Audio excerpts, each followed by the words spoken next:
Welcome. In front of me is a REALME C21Y, and today I'll show you how to format your SD card.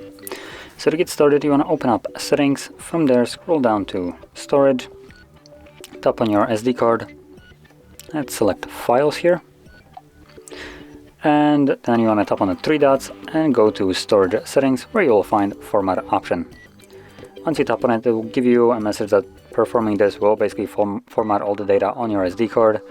And to avoid losing data, just back it up. But assuming you have already done this, or you maybe don't want to, click on Format SD card. This will begin the process, which only takes like 5 seconds, at which point, once it's finished, the card is immediately ready to be used once again, as it is right now. So, done, and we're finished.